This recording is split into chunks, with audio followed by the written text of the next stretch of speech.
Hello, hello. All right, wow. We are at an interesting point right now with art and technology intersecting with this Web3 revolution. We have a lot of new artists coming on board. We have a lot of different people using this to benefit themselves. We have a lot of value being created. But with great power comes great responsibility. So this talk is about what we can do to benefit the emerging digital art market and how crypto ethos and the pillars of building crypto projects and the core ethos are really entering the art world via NFTs and crypto art. So according to NASDAQ, core values behind crypto: decentralization, democratization, and transparency. These are huge for artists. For artists, these are things that are usually played with in order to take advantage of them or in order to push a certain agenda in the art market or in the arts field. We have a lot of different artists who want to express themselves, and maybe with some of these core pillars of these ethos, similar to as the art market pushes artists into other ethos, we have a new digital revolution, not only in the terms of style or technology, but also in the terms of why things are created and how people are leveling the playing field to provide individual freedom and sovereignty, which for an artist is amazing. That's something that a lot of artists strive for. A lot of artists get into the creative mindset by using this inspiration from within to be individually free, to use this technology to provide art to the masses and to benefit themselves. So, quick hi, I'm Sam. A lot of this talk comes from anecdotal experiences from my experience at Crypto Portal. I'm not sure if some of you have been to Crypto Portal, maybe. It's an NFT gallery we had in the center of Prague. We've been working with artists, we've been onboarding, we've been working with international artists, local Czech artists, helping people mint their first NFT, helping provide a platform for artists to meet collectors and having a conversation in the space about digital art and crypto art. I'm also a musician and DJ, so I see a lot of parallels between the traditional industry, between streaming and how record labels work, as well with the NFTs with the opposite effect in using this. I've worked on collaborations with Solos, which is generative painting projects with Jeremiah Palachek, and we've done a collaboration, which one? This one, yeah, with generative audio mixed with generative traditional media. So we had a combination of audio visuals. Nope. So what it means for artists, how can we start to use beyond the technology, but the ethos of crypto to empower new emerging artists? We can really see a network of digital artists connecting together on social media due to the legitimization of digital art via NFTs and in the crypto art world. We don't have to be in a big city. We don't have to move to London. We don't have to move to a larger capital in order to express ourselves or make connections within the arts industry. So it doesn't matter if you are remote. It doesn't matter if you don't have access physically to a lot of places. It's more about the connections you make remote or where you can really express yourself via internet. So a lot of these concepts work hand in hand with the internet revolution and also with this emerging digital art revolution. Democratization is huge. The dependence on labels and galleries to promote artists is really limiting and very centralized. It doesn't provide much power to the artists. They are really dependent on these centralized groups in order to express themselves. They have to sometimes fit a box in order to make it into a gallery. Sometimes it's not about what the art is, but it's about how it is. And I think that a great example was Xcopy put that his art teacher told him he would never make it as an artist, that it wouldn't be possible with this style of art to become an artist.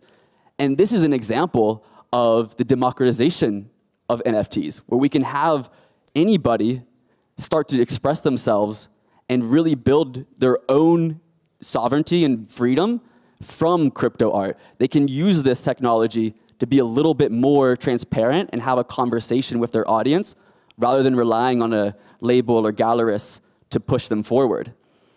Transparency is a huge one. I have a story of conversation with Jeremiah when we started Crypto Portal. We were really talking about, like, should we put the price on display? Should we let people know the price of it? And honestly, it's a tough call because I don't want people to be intimidated by a price, or I don't want people to have to be impressed because of the financial value attached to it. But he brought a great point as well, is that this increased transparency is something that doesn't exist in traditional art markets. For a gallery, if you want to buy a piece, you have to make an appointment with someone who will give you a price based on a lot of factors: who you are, where it's going to be. They kind of go through and give a rating to you based on how much you will pay for it. So this is an example of the transparency that exists in crypto art and in NFTs, where we can get to like a transparent, like, this is how much it is for anybody. And without these borders and blurred lines between price for individuals or depending on your status, we can really have a more transparent art market. And that's really huge as well for the streaming industry, where the streaming industry and having music, we don't know exactly where the funds go or how much artists are really making through these centralized platforms. It's definitely helpful, and a lot of artists are making it, but the thing is they aren't making it on their own, and they're not making it independently. They kind of have to rely on these streaming platforms to pay them out instead of having the direct relationship with the consumers or with the patrons of art. So how do consumers get the art? This is the main thing, is how to reach it. It goes from artists as the starting point, but we have a lot of other people in between. We got a lot of different mediums that are in stakeholders that happen between the art creation and the consumer. There are galleries that present it, record labels, like I said, to showcase this. There are definitely a lot of people and stakeholders, individuals, that hold power in the art market, that provide this value, such as curators, A&Rs, tastemakers in general. These are people who have value in the art market without being directly connected to the creation of art or to art itself. They are ones that provide value, but without having the direct connection to art itself. So where is the value created? This is the main question, because we have so much value in art based on style, history.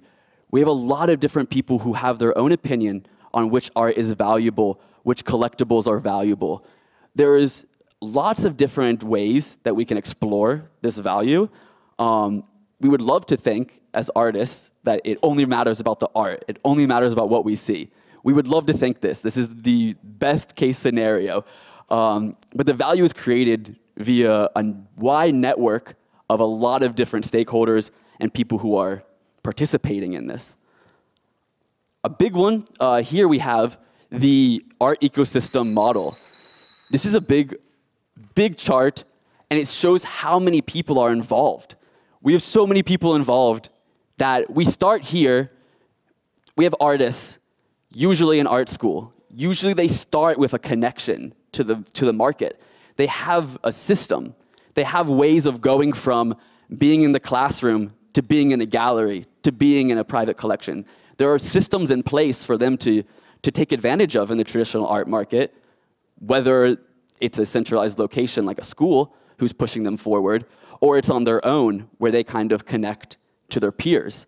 So having art as the starting point in the art market, it matters about the individual's journey as the starting point.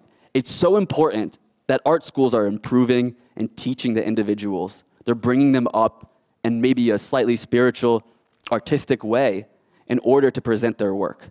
They're preparing them for the real world. They're preparing them to get into the market. They're preparing them for different critics, different dealers, galleries. These are all part of art school, besides the actual art itself. Artist peers is a great one to go for next, because this is the connections that happen, the collaborations. This is where they start to make connections, having peers around, giving feedback.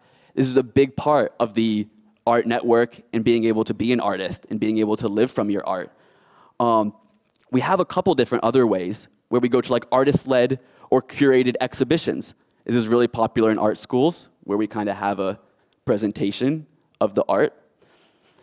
We also have small publicly funded spaces where artists can interact, showcase the work, start to get into the system, start to showcase, start to show people what they're about.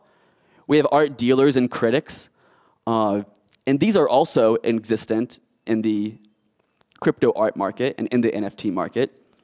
We can see on Twitter critics of art all the time. We've all seen it. And also dealers and providing the secondary market. So a lot of these parallels still exist, but a big part that is different in the crypto art market is this big section over here where we have regional independent galleries, public collections, major public gallery exhibitions. These aren't really so common in digital art. There are exhibitions featuring digital art more and more. It's getting very common to have a place to showcase digital art popping up everywhere, like Crypto Portal, like other digital art galleries, but it's not kind of in the same system. It's not in the same ecosystem as the traditional art market. Some parallels are that like private collectors are a big goal, a huge goal for artists. This is like the way to make it into a collection when you get to have private collectors. And this is usually unknown. There's no transparency. Sometimes you don't even know who bought your work. Your work is sold at a gallery, and it's gone to stay in a free port to be a liability. That's really sometimes the reality for artists. And now we kind of know private collectors. We have a personal collection with a lot of them. So that's a big aspect that's connected. But in the kind of ecosystem in NFTs, we have a little bit of a difference. We're kind of missing a bunch. I replaced some of them with things that I believe are super important in the emerging digital art ecosystem. Social media being a big one. Talking about peers earlier and talking about art school peers, we're making connections on social media. I'm sure a lot of us have seen a huge influx of digital art into our lives recently, and I believe social media is one of the biggest sources. A lot of artists post on social media before they take it to a marketplace or before they start trying to actively sell their work. They showcase it on social media. Social media is becoming the way to connect to others. Maybe we don't need art school. Maybe we can use YouTube. We have these other mediums coming into play that are emerging and evolving so quickly, like AI and 3D art. We can debate what is art and what isn't, and that's what's going to be next. But the traditional market versus the NFT market is changing, and things are getting different. Going between private collectors in the secondary market and back and forth is a way for artists to spread their value. It's a way for artists to use their power of connections and to make it an impact in others' lives. We have DAOs, and we see these artist collectives becoming more and more popular. We have a lot of different huge institutions who are buying up crypto art and curating their own collection to support smaller artists or projects. And we have galleries in the metaverse and in real life that are also helping connect between private collectors and DAOs and collectives of art. We kind of have this ecosystem a little broken compared to the last one. We're still building a lot of these tools, and we're still going forward in the art market as digital art evolves in terms of the value and legitimization. But this is a big missing chunk. This is a really big missing chunk of it, and we have to look forward to our opportunity. This is our opportunity here, where we have another different aspect of, providing value in terms of what we feel is digital art.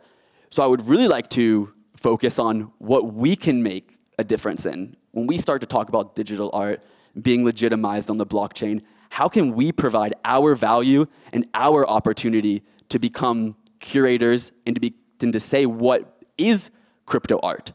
Because right now, there's a bunch of definitions. We have some PFPs, we have some OG 3D artists, we have different collectors and collector DAOs who focus on certain styles. Flamingo DAO, which is an amazing collective for NFTs, they collect everything. They have some collectibles, they have some 3D art, generative art. The Museum of Crypto Art, they're a little more focused and curated on digital art that's considered OG, as in before 2020. So there's some missions that are in place to state what is crypto art. We have galleries and museums also lending a hand into this decentralized curation of deciding what it is. And this is our responsibility to kind of show what is digital art. Having on-chain insights, I believe, will be a very big key to this. We kind of have the top 5 selling on OpenSea, but this is not the way to do it. If you look right now, I don't think we should consider it crypto art. This is the conversation to have. The curation of information like on Reddit, where they show the upvotes and downvotes, I believe that's really key. Having a kind of, decentralized consensus of what we should see, I believe having this pop up will continue to create a sort of hive mind of digital art. Once we start adding value based on our attention, based on our social and cultural capital, we'll be able to see what we can curate as digital art. We can start to see different roles and directions in DAOs popping up to say, like, here's what we believe digital art should look like, or what it can be. Decentralizing curation doesn't mean what's on display at a gallery. It can mean what it means for artists, what it means for creators. I think a couple years ago, we remember having crypto art be a 3D rendered image with a Bitcoin just placed somewhere in it. That was a big part of crypto art a couple years ago. And now that style is changing. So we can start to talk about it and have this conversation with NFTs to show what we believe is the future. And we have the Future of Crypto portal. I really see a lot of changes happening. I really see so much potential based on the community that we've gathered. We've gathered a great community of different artists and collectors. And I believe that we can all start having this conversation together. And this is at the gallery here. And shout out to Derek for the awesome photo. So yeah, I think the future of Crypto Portal, as I see it, as a small part of this big ecosystem that we're developing, I believe I see a patronage and a combination of the power to curate coming into play. Kind of a reciprocal change of information and power. Having a semi-centralized place, I think we can start to have these conversations a little easier than online. And we can experiment in creative capital allocation. I don't think this has been a big topic. And I really think that creative capital allocation and using on-chain voting and different styles of assigning tokens can be really helpful to curation and to building artists. That's about it.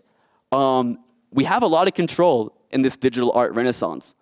I would really like and invite you to be mindful about it, what's coming next, and take a look at digital art and the curation of it in a really open way. So thanks so much. We can connect. Sam Gittis, Crypto Portal Art. If you have any ideas and you want to offer any kind of hand in this new era, please connect and we can talk about it. Okay, cool. Thank you. Thank you.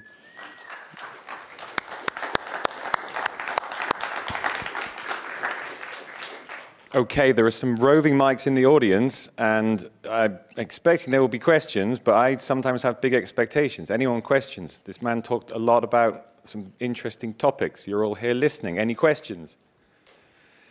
Oh, don't leave me hanging on stage like this. Come on, my job is to get the audience. You've got a question over here. We got a question over here on the side. Thank you. Hi, cool. I've actually been to Crypto Portal, so I recommend you to go there. It's quite nice.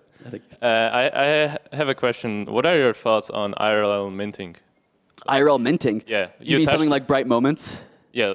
I think in this area, yeah. This is cool, and this is actually kind of what I was talking about with this like semi-centralized. I think live minting and something like Pwn is doing back here, where they're like getting you to interact with smart contracts on the spot, I believe that's a great way for onboarding. And these in real life experiences are just going to become more and more accessible because we need onboarding right now. We need to get more people involved. So IRL minting, something like that that's semi-centralized, I think is a great way to get people dipping their toes in the water. So I'm definitely a big fan. Can I share something with you? I've got something to share with you. So what we have here, I'll show this to the camera in a minute, but it's a live stream inside the NFT of us talking on the stage. I'll bring it to the camera over here. Here it is. So maybe can we put this camera up on the main screen, big screen, so the audience can watch? It's really NFT of a live stream. Camera 2, yeah, here we are. And there it is. So there it is. So this OpenSea, is this going to work? OpenSea, it's a bit, my hand's shaking. Yeah, Too close. Too close. So this is the live stream stage. Nice. Live streaming inside an NFT on OpenSea. It's called ETH Prague Live. I don't know, we were thinking about lending these out using Pwn Finance. I think it's the way to do it. I think it's like okay, we'll talk about that a bit more later. Anyone else got any questions on anything? Yeah, we got a question here in the middle. Hooray, the questions have started. The question train. Yeah, okay. Hi, I come from art market background, so I'm with you on a lot of what you've talked about. But I think my question, or I'm interested in your opinion about how does the future of crypto art get to quality art, so that it wouldn't be democratization is a lot of people voting on stuff they have no idea about, and how do you actually get to the quality art that might be in minority, it might be unpopular, but it might be some a really interesting movement without basically creating the same gatekeeping structures of curators and people who know about art as we see it currently in the art market. No, exactly, because as we see with decentralization in general, we have a lot of influx of art, which can be as simple as getting some assets from a Blender store, dropping them in Blender, printing it, uploading it to OpenSea, now you're an NFT artist. It can be that simple. And I really believe that that's part of the creative capital allocation that we kind of need. We need people who are, we can say OGs, or somebody who is into digital art. I know some friends like Feltzine who have been in the field for a while. I would say these kind of proofs, we can't do it on-chain yet, but at the beginning, we can start to allocate this creative capital based on our attention. So it's, I think, a huge kind of slip-up right now in the market is a lot of attention is placed on collectibles or these generative PFPs, which is a huge part of it. But once we get to what quality digital art is and where we see the attention of some big collectors like Flamingo DAO or Cosmo de Medici or something like Museum of Crypto Art, I think they have a huge creative capital where they can start to help us point towards quality. Because right now, that's I agree, a huge barrier to show and to have a decentralized level of what is the quality that deserves to be called crypto art or digital art. Right, and there's something for me here about you've got Web 2.0 and Web 3.0, and I think a lot about how can we make sure we build Web 3.0 to be something new instead of just replicate Web 2.0 on a blockchain. To take that analogy further, there's let's say the old art world is art 2.0 and this is art 3.0. I see people trying to make traditional world art on chain. But actually, should we just be burning everything to the ground and creating new art 3.0, anarchistic artist style, yes, censorship resistant? You can do whatever you want now, artists. It's only in your brain. It's all in your brain, too. But that's a big one. Yeah, for sure, there are definitely going to be these conversations popping up and what can be considered crypto art or art 3.0. Right. It's going to be really cool to see the future of it, and I believe we have that conversation opening with these IRL galleries and everything like this. And these creators tools like Adobe, they're going to start offering these services of showing how much work the artist put in. They're going to start showing that this NFT came directly from Photoshop, and here's maybe some steps or layers of it. I think that this kind of transparency will evolve in the creator tools. Published to Behance or published to Ethereum? Yeah, basically, exactly. Okay, we've got, I think, 2 more minutes for questions. I'm sure Sam and I could just keep doing stuff on stage. If you have questions, anyone, please, anyone. Or from the live stream audience. We are on the live stream. The live stream is up here, Sam. You see the live stream there? That's the camera. That camera, that's called the live stream. That's where your family is watching. Okay, nice. Do you have any questions from the live stream? I can't hear you. We can't hear them. Oh, yeah, they did have. Okay. Cheers. but no questions. Okay. No. Then I think we're done here. We'll Thank you so much. To the next talk. Thank you. Thank you, Chris. Thank you. Cheers. Jingle, jingle.